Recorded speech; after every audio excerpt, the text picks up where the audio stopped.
Party మీద, party symbol మీద కూడా వర్కౌట్ అవుదా? క్యాండిడేట్ అనేది తర్వాత విషయం. ఇది మొన్న వైసీపీ ఎంతమంది బలమైన ఎంపీ క్యాండిడేట్లను పెట్టింది? మాక్సిమం అందరూ కొత్త వాళ్ళే కదా. అలాగే పార్టీ లోగో చూసే, సింబల్ చూసే, పార్టీ లీడర్ని చూసేయరా ఓట్లు? నేను అంటుంది అదే, వచ్చేది పార్టీ సింబల్ మీదనే, వీళ్ళ మొహాల మీద కాదు.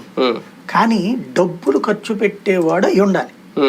ఇప్పుడు వెరీ సింపుల్ లాజిక్ ఏంటంటే, శ్రీకాకుళం, విజయనగరం లాంటి చోట్లయితే నియోజకవర్గానికి 10 కోట్లు ఖర్చు పెట్టి, అంటే అక్కడ ఉన్న ఎమ్మెల్యే క్యాండిడేట్కి ఇచ్చి, పైన ఒక 30 కోట్లు ఖర్చు పెట్టుకునే వాళ్ళు అయి ఉండాలి.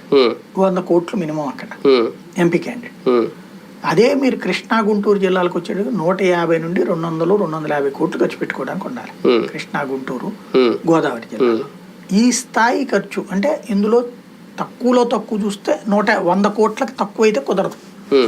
100-150 కోట్లకు తక్కువ. ఇప్పుడు ఎవరున్నారు తెలుగుదేశం పార్టీలో? నేను వచ్చేసి మీ తరపు నాకు 150 కోట్లు ఉన్నాయి, నేను వచ్చి మీకు పోటీ చేస్తాను. 150 కోట్లు ఉన్నోడు మొత్తం 150 పెట్టడానికి రాడు కదా. ఓ 500-1000 కోట్లు ఉన్నోడు ఇక్కడికి రావాలి. ఎంపీ సెగ్మెంట్లలో లాజికల్ ఇష్యూ ఏముంటుందంటే, ప్రాంతీయ పార్టీలకు ఒక మైనస్ ఉంటుంది. అధికారంలోకి వచ్చే ప్రాంతీయ పార్టీ తరపున పోటీ చేయడానికి ఇష్టపడతారు, కానీ ప్రతిపక్షంలో ఉండేటువంటి పార్టీతో పోటీ చేయడానికి ఇంట్రెస్ట్ చూపించరు.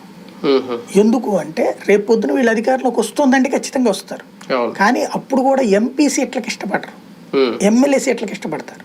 ఇప్పుడు ఎందుకని ఎంపీ క్యాండిడేట్లు ఎక్కువ మంది ఎమ్మెల్యే అడుగుతున్నారు? ప్రాంతీయ పార్టీలో ఎంపీకి వాల్యూ ఏముండదు. ఇప్పుడు చూడండి, ఎంపీల పేర్లు ఎంతమంది తెలుసు మనకి? వైసీపీలో ఎంపీల పేర్లు ఎంతమంది తెలుసు?